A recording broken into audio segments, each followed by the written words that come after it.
Hi hello friends, welcome back to B J kitchen heaven. ಎಲ್ಲರೂ ಹೇಗಿದ್ದೀರಾ? ಎಲ್ಲರೂ ಚೆನ್ನಾಗಿದ್ದೀರಾ ಅಂತ ಅಂದ್ಕೊಂಡಿದ್ದೀನಿ. ಇವತ್ತು ಒಂದು ಕ್ವಿಕ್ಕಾಗೆ ಚಿಕನ್ ಗ್ರೇವಿ ಮಾಡಿ ತೋರಿಸ್ತಾ ಇದ್ದೀನಿ. ಬನ್ನಿ ನೋಡೋಣ ಹೇಗೆ ಮಾಡೋದು ಅಂತ. ಇಲ್ಲಿ ಸ್ಟವ್ ಮೇಲೆ ನಾನು ಒಂದು ಪ್ಯಾನ್ ಇಟ್ಟಿದ್ದೀನಿ ಬಿಸಿ ಆಗೋಕ್ಕೆ. ಅದು ಬಿಸಿ ಆದಮೇಲೆ ಸ್ವಲ್ಪ ಎಣ್ಣೆ ಹಾಕ್ಕೊಳ್ಳೋಣ. ಪ್ಯಾನ್ ಬಿಸಿಯಾಗಿದೆ, ಇದಕ್ಕೊಂದು ಸ್ವಲ್ಪ ಎಣ್ಣೆ ಹಾಕ್ಕೊತಾ ಇದ್ದೀನಿ. ಒಂದು 4-5 ಸ್ಪೂನ್ ಎಣ್ಣೆ.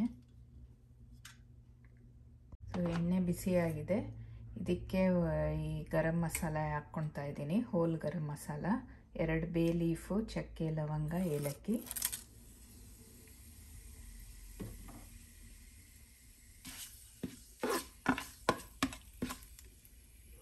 ಸ್ವಲ್ಪ ಈರುಳ್ಳಿ, ಕಟ್ ಮಾಡಿರೋ ಈರುಳ್ಳಿ ಹಾಕ್ಕೊತಾ ಇದ್ದೀನಿ. ಒಂದು 3 ಈರುಳ್ಳಿ ಇದೆ.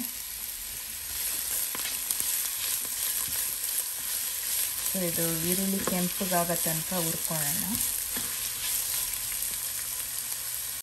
ಈರುಳ್ಳಿ ಬೇಗ ಕೆಂಪಗಾಗಲಿ ಅಂತ ಒಂದು ಸ್ವಲ್ಪ ಉಪ್ಪು ಹಾಕ್ತಾ ಇದ್ದೀನಿ.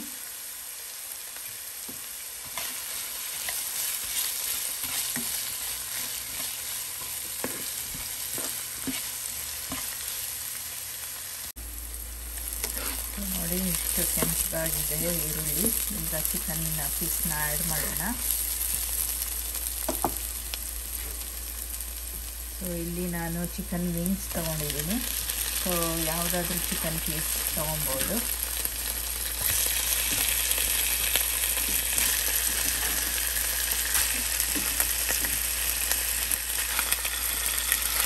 ಚೆನ್ನಾಗಿ ಮಿಕ್ಸ್ ಮಾಡೋಣ.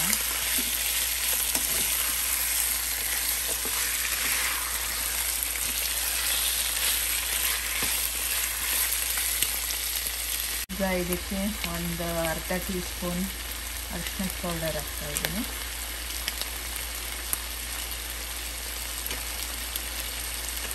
ಒಂದು ಟೀ ಸ್ಪೂನ್ ಖಾರದ ಪುಡಿ, ಒಂದು ಸ್ವಲ್ಪ ಧನಿಯಾ powder 1 teaspoon, 1 teaspoon ಜೀರಿಗೆ ಪೌಡರು, 1 ಟೀ ಸ್ಪೂನು ಸಕ್ಕರೆ, 1 ಟೀ ಸ್ಪೂನು ಉಪ್ಪು ಹಾಕ್ತಾ ಇದ್ದೀನಿ. ಇದನ್ನೆಲ್ಲ ಚೆನ್ನಾಗಿ ಮಿಕ್ಸ್ ಮಾಡೋಣ.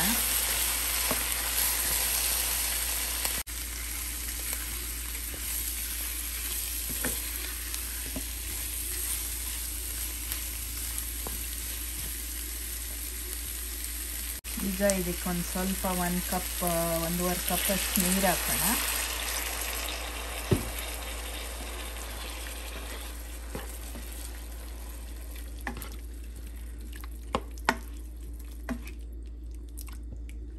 ಇದನ್ನು ಬೇಗ ಬಿಡೋಣ ಈಗ ಮುಚ್ಚಿ.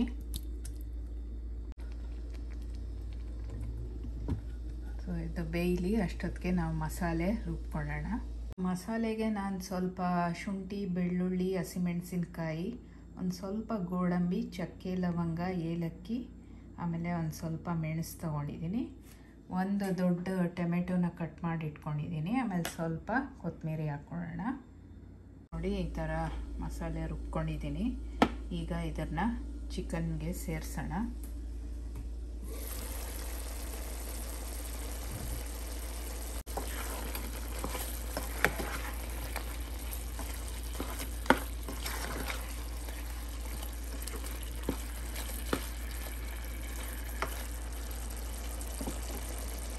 ಈಗ ಈ ಮಸಾಲೆ ಆ್ಯಡ್ ಮಾಡ್ತಾ ಇದ್ದೀನಿ.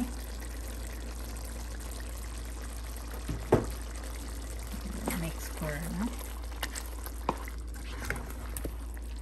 ಇದೊಂದು 10-15 ನಿಮಿಷ ಈ ಮಸಾಲೆಯಲ್ಲಿ ಚೆನ್ನಾಗಿ ಎಣ್ಣೆ ಬಿಟ್ಕೊಳ್ಳೋ ತನಕ ಇದು ಮಸಾಲೆನೂ ಹಸಿ ವಾಸನೆ ಎಲ್ಲ ಹೋಗೋ ತನಕ ಫ್ರೈ ಮಾಡ್ಕೊಳ್ಳೋಣ.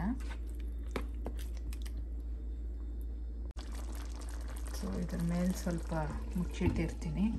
ಒಂದು 5 ನಿಮಿಷ ಇದು ಚೆನ್ನಾಗಿ ಮಸಾಲೆಯಲ್ಲಿ ಬೇಯಲಿ. ಈಗ ಒಂದು 5 ನಿಮಿಷ ಆಗಿದೆ, ತೆಗೆದು ನೋಡೋಣ. ಯಾವಾಗಲೂ ಉರಿ ಕಮ್ಮಿಯಲ್ಲಿ ಇಟ್ಕೊಂಡಿರಬೇಕು, ಅಂದರೆ ಕೆಳಗೆ ತಳ ಹಿಡಿಯುತ್ತೆ. ಸೊ ಈಗ ಒಂದು ಸ್ವಲ್ಪ ನೀರು ಹಾಕ್ತೀನಿ. ಸೊ ನೋಡಿ ನಿಮಗೆ ಗ್ರೇವಿ ತಿಕ್ಕಾಗಿ ಬೇಕಾ ಅಥವಾ ತೆಳ್ಳಗೆ ಬೇಕಾ ಅಂತ. ಸೊ ನೋಡಿ ಎಷ್ಟು ನೀರು ಬೇಕೋ ಅಷ್ಟು ನೀರು ಹಾಕ್ಕೊಬೋದು. ಸೊ ಗಟ್ಟಿ ಬೇಕು ಅಂದರೆ ಸ್ವಲ್ಪ ತಿಕ್ಕಾಗೆ ಇಟ್ಕೊಬೋದು. ಸ್ವಲ್ಪ ತೆಳ್ಳಗೆ ಅನ್ನಕ್ಕೆ ಅಥವಾ ಮುದ್ದೆಗೆ ಬೇಕು ಅಂದರೆ ಒಂದು ಸ್ವಲ್ಪ ನೀರು ಆ್ಯಡ್ ಮಾಡ್ಬೋದು. ಟೈಮಲ್ಲಿ ನಾನೊಂದು 3 ಸ್ಪೂನು ಮೊಸರು ಹಾಕ್ತಾಯಿದ್ದೀನಿ.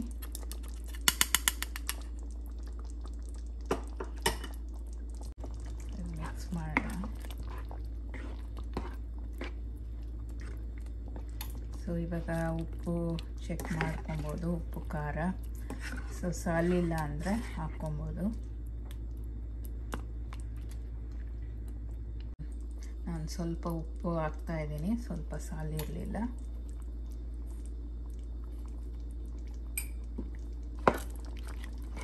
ಸೊ ಇದು ಇನ್ನೊಂದು 10-15 ನಿಮಿಷ ಬೇಯಕ್ಕೆ ಬಿಡೋಣ.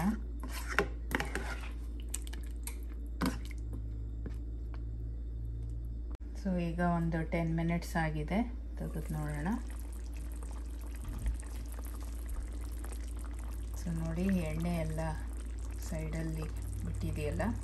ಸೊ ಈಗ ಆಗಿದೆ ಅಂತ ಅರ್ಥ. ಸೊ ಒಂದು ಚಿಕನ್ ಪೀಸ್ ತೆಗೆದು ನೋಡ್ಬೋದು ಬೆಂದಿದೆಯಾ ಅಂತ. ಈಗ ಸ್ವಲ್ಪ ಕೊತ್ತಂಬರಿ ಸೊಪ್ಪು ಹಾಕಿದ್ದೀನಿ. ಸೊ ಬನ್ನಿ ಸರ್ವ್ ಮಾಡೋಣ.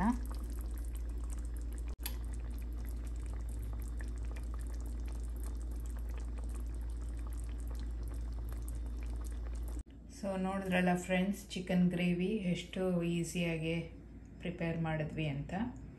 ಸೊ ಇದು ತುಂಬ ಈಸಿ ರೆಸಿಪಿ, ಯಾರು ಬೇಕಾದರೂ ಮಾಡ್ಬೋದು. ಸೊ ಬ್ಯಾಚುಲರ್ಸ್ ಆಗಲಿ ಅಥವಾ ಯಾವಾಗಲೂ ಕ್ವಿಕ್ಕಾಗಿ ಮಾಡಬೇಕು ಅನಿಸಿದ್ರೆ ಮಾಡ್ಬೋದು. ಸೊ ನೀವು ಒಮ್ಮೆ ಟ್ರೈ ಮಾಡಿ. ಸೊ ಈ ವಿಡಿಯೋ ನಿಮಗೆ ಹೆಲ್ಪ್ ಆಗಿದೆ ಅಂತ ಅಂದ್ಕೊತೀನಿ. ಸೊ ಈ ಗ್ರೇವಿನ ರೈಸ್ ಜೊತೆ, ಮುದ್ದೆ ಜೊತೆ ಅಥವಾ ಚಪಾತಿ, ದೋಸೆ ಯಾವುದ್ರೆಲ್ಲ ಜೊತೆಲಾದರೂ ಒಳ್ಳೆ ಕಾಂಬಿನೇಷನ್ ಇರುತ್ತೆ, ಸೂಪರಾಗಿರುತ್ತೆ. ಸೊ ನೀವು ಒಮ್ಮೆ ಟ್ರೈ ಮಾಡ್ತೀರಲ್ಲ. ಸೊ ಯಾರೆಲ್ಲ ಇನ್ನೂ ಸಬ್ಸ್ಕ್ರೈಬ್ ಮಾಡಿಲ್ವೋ ಅವರು ಸಬ್ಸ್ಕ್ರೈಬ್ ಮಾಡ್ಕೊಳ್ಳಿ. ಸೊ ಆಮೇಲೆ ಲೈಕ್ ಬಟನ್ ಒತ್ತಿ. ಸೊ ಇನ್ನೂ ಒಳ್ಳೊಳ್ಳೆ ರೆಸಿಪಿಗಾಗಿ BJ ಕಿಚನ್ ಹೆವೆನ್ಗೆ ಸಬ್ಸ್ಕ್ರೈಬ್ ಮಾಡೋದನ್ನ ಮರಿಬೇಡಿ. ಸೊ ಮುಂದಿನ ವಿಡಿಯೋಲ್ಲಿ ಸಿಗ್ತೀನಿ. I hope you enjoyed watching this video.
ಸೂಪರಾಗಿದೆ.